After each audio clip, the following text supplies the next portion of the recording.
Hello friends, welcome to my channel and a new video. इस video में हम बात करने वाले हैं कि आप कैसे amazing and beautiful traffic light trails time lapses अपनी कार में से शूट कर सकते हैं। और मैं शूट करने वाला हूँ अपनी ब्यूटीफुल MG कॉमेट में। इस वीडियो में हम देखेंगे tripod setup, camera settings and lastly क्या क्या एंगल्स हैं जो आप ट्राई कर सकते हैं जब आप ये ब्यूटीफुल ट्रैफिक लाइट ट्रेल्स अपनी कार में से शूट कर रहे हैं। पर उससे पहले करते हैं थोड़ा सा ड्राइव, उसके बाद वापस आएंगे पार्किंग में, सोसाइटी पार्किंग में, और बताऊंगा मैं आपको कि क्या क्या चीज़ें आपको ध्यान में रखनी है।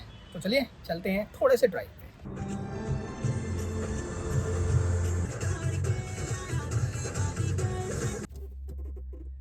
तो फाइनली आ चुके हैं पार्किंग में और सबसे पहले हम बात करते हैं कैमरा और लेंस की। वैसे तो आप किसी भी मोबाइल फोन से भी ये वीडियोस बना सकते हैं। टाइम लैप्स मोड हर मोबाइल फोन के अंदर होता है, आईफोन के अंदर भी होता है, एंड्रॉइड के अंदर भी है, तो आप उससे भी आप टाइम लैप्सेस बना सकते हैं। लेकिन मैं कैमरास के साथ ज्यादा कंफर्टेबल हूँ क्योंकि उसमें आपको ज्यादा डायनेमिक रेंज मिल जाती है। जो बाहर या अंदर का जो ओवर एक्सपोज अंडर एक्सपोजर है आप उसके साथ थोड़ा सा प्ले कर सकते हैं उनकी रॉ फाइल्स के साथ। तो मैं कैमरास के साथ ही ज्यादा शूट करना पसंद करता हूँ। तो जैसा कि मैंने बोला कि आप अपने मोबाइल फोन से भी शूट कर सकते हैं। इसका मतलब ये है कि आप कोई भी कैमरा बॉडी यूज कर सकते हैं। आपके पास चाहे क्रॉप बॉडी है, आपके पास चाहे फुल फ्रेम है, आप कोई भी कैमरा बॉडी यूज कर सकते हैं। मेरे मोस्टली टाइम लैप्सेस जो है वो मेरे सोनी A7 Mark IV या A9 III के ऊपर ही शूट है। उसके अलावा अगर लेंस की बात करें तो जितना ज्यादा वाइड एंगल आप अपना लेंस यूज करेंगे उतनी बेटर कॉम्पोजिशन आपको देखने को मिलेगी। वाइड एंगल का मतलब ये है 14 mm 16 mm। अगर आप क्रॉप बॉडी यूज कर रहे हैं तो 18-35 वाले जो हमारे लेंसेज आते हैं ना, 18-55 वाले जो लेंसेज आते हैं ना, वो भी यूज कर सकते हैं 80 mm पे। जितना वाइड आप शूट करेंगे उतनी आपको यहाँ पे अंदर की तरफ और बाहर की तरफ के व्यू दिखेंगे। तो जैसे कि मैं ड्राइव कर रहा हूँ तो मेरे को स्टीयरिंग व्हील भी दिखेगा, मैं भी थोड़ा सा बैक से दिखूंगा, प्लस मेरे साथ अगर कोई पैसेंजर सीट पे बैठा तो उसका भी थोड़ा सा बैक दिखेगा, एज वेल एज आगे वाला मिरर तो आपको दिख ही रहा है जिसपे आपको रोड दिख रही है। साइड वाले मिरर्स में भी आपको ट्रेल्स देखने को मिलेगी। तो आप जितना वाइड एंगल यूज करेंगे अंदर से बैक साइड से, ये जो बैक साइड वाला है, उतनी बेटर कॉम्पोजिशन आपको देखने को मिलेगी। या फिर आप मेरी तरफ फिश आई से भी शूट कर सकते हैं। मैं मोस्टली फिश आई से शूट करना पसंद करता हूँ क्योंकि ज्यादा एंगल ऑफ व्यू मेरे को इसमें मिल जाता है और बहुत अच्छी कॉम्पोजिशन मेरे को इसमें देखने को मिलती है।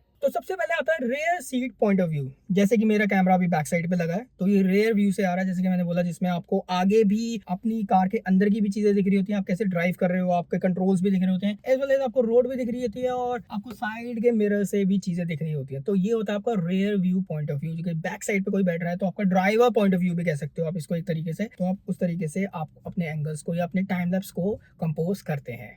और अगर ट्राइपॉड सेटअप की बात करूं तो कुछ इस तरह से आप दो लेग्स को फुल खोल के और एक लेग को सीट पे सेट कर सकते हो ताकि आपका कैमरा ब्रेक मारने पे शेक को मिनिमाइज कर सके और आपका कैमरा भी सेफ रहे। Always check your tripod stability with hand camera को माउंट करने से पहले। ये फ्रेम काफी ज्यादा आई अपीलिंग होता है। अब अगर सेकंड फ्रेम की बात करूं तो उसमें आप अपने ट्राइपॉड को आगे पैसेंजर सीट के पास लगाते हो और आप अपने आप को ड्राइव करते वक्त साइड एंगल से दिखाते हो, जिसमें आपको यहाँ पे भी ट्रेल्स देखने को मिलेगी और अगर आप फिश आई लेंस यूज कर रहे हो तो आपको थोड़ी सी ट्रेल्स आगे की तरफ भी दिखेंगी। पर आपको एक चीज का ध्यान हमेशा रखना है कि जब आप पैसेंजर सीट के पास कैमरा लगाएं तो वो कैमरा जो है वो आपके रेयर व्यू, जो आपका लेफ्ट साइड वाला रेयर व्यू है ना, उसको वो ब्लॉक ना करे ताकि आपको ड्राइविंग करते वक्त कोई प्रॉब्लम ना हो, कोई इश्यूज ना हो और आप किसी से ठोक ना जाए। इस चीज का जरूर ध्यान दें जब भी आप टाइम लैप्सेस या वीडियोस बना रहे हैं कि कैमरास को ऐसे सेट करें कि आपको कैमरास को नहीं देखना, आपको रोड को ही देखना है। You have to drive normally जैसे आप ड्राइव करते हैं, लेकिन आपके पास कैमरास आपको कैप्चर कर रहे हैं उस वक्त। तो कोई भी वीडियो या कोई भी फोटोज क्लिक करते वक्त इस चीज की सेफ्टी का ध्यान जरूर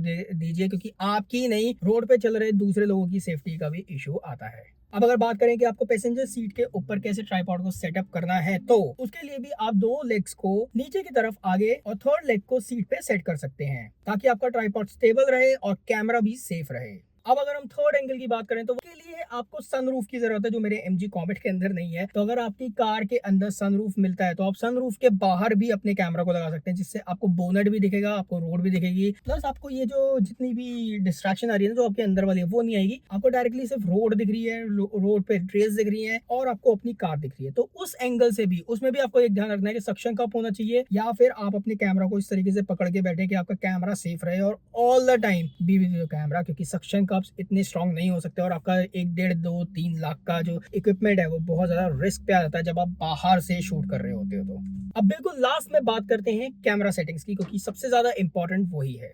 तो मैंने सारे शॉट्स मैनुअली शूट किए थे, क्योंकि ड्राइव करते वक्त आपको हाईलाइट फ्रॉम स्ट्रीट लैंप्स भी मिलती हैं और कई बार एकदम से आपका फ्रेम डार्क हो जाता है जब आप टनल से जाते हो। तो मैनुअल शूट की मदद से आपको अपने टाइम लैप्स के अंदर कम फ्लिकरिंग देखने को मिलेगी। शटर स्पीड मैंने 0.5 सेकंड भी ट्राई किया है और 1 सेकंड भी। 0.5 सेकंड में बाहर की ट्रेल्स थोड़ी कम लंबी मिलती है और 1 सेकंड में ट्रेल्स लंबी मिलेंगी, पर ड्राइवर मूवमेंट भी रिकॉर्ड होगा। तो अगर आपका सब्जेक्ट बैठा हुआ है और वो हल्का सा भी हिलता है या शेक होता है तो वो आपके शॉट के अंदर दिखेगा, लेकिन क्योंकि ये टाइम लैप्सेस है तो इतना ज्यादा फर्क आपके उस शेक का आपके शॉट्स के ऊपर नहीं पड़ेगा। अपर्चर की बात करें तो आप मिनिमम जो भी अवेलेबल है 2.8, 3.5, 1.8, f4 वो सेट कर सकते हैं, क्योंकि हमें कार के अंदर और कार के बाहर दोनों को परफेक्टली एक्सपोज करना है। और एक बात का ध्यान रखें कि बेटर डिटेल्स इन एडिटिंग के लिए सिर्फ रॉ ही शूट करें। लास्ट में अगर ISO की बात करें तो आप मिनिमम 50 से 100 सेट कर सकते हैं। मैं 0.5 सेकंड के टाइम 100 ISO रखता था और 1 सेकंड के टाइम 50। अब अगर सबसे लास्ट सेटिंग की बात करें जो है इंटरवल शूटिंग, तो आप दो शॉट्स के बीच 2 सेकंड का इंटरवल रख सकते हैं ताकि ज्यादा गैप आपके दो शॉट्स के बीच में ना दिखे ड्राइविंग करते वक्त। और नंबर ऑफ शॉट्स मैंने 2000 रखे थे क्योंकि वो मुझे ऑलमोस्ट 1 घंटे का शूटिंग टाइम दिखा रहा था। बस इसके बाद आप अपने कैमरा को स्टार्ट कर सकते हैं। और जैसा कि मैंने स्टार्टिंग में बोला कि ध्यान रखिए कि ड्राइव करते वक्त आपको कैमरा में नहीं देखना। You have to show natural driving time lapse और ये आपको ड्राइविंग करते हुए डिस्ट्रैक्ट भी नहीं करेगा। बोनस टिप की बात करूं तो डोंट ड्राइव टू फास्ट। जितना धीरे और सेफली आप ड्राइव करेंगे उतने स्टेबल और बेटर रिजल्ट्स आपको देखने को मिलेंगे। I was driving at the speed of 40 to 50। तो ये थी वीडियो की आप कैसे अमेजिंग ट्रैफिक ट्रेल्स अपनी कार में से, कार के अंदर से या कार के बाहर से शूट कर सकते हैं। और अगर आपको ये वीडियो पसंद आई है तो please give a thumbs up. अगर आप न्यू है मेरे YouTube चैनल पे तो आप सब्सक्राइब भी कर सकते हैं ताकि मेरा छोटू सा YouTube चैनल थोड़ा सा और ग्रो हो सके। I will see you in the next video. Till then keep learning, keep shooting, keep sharing.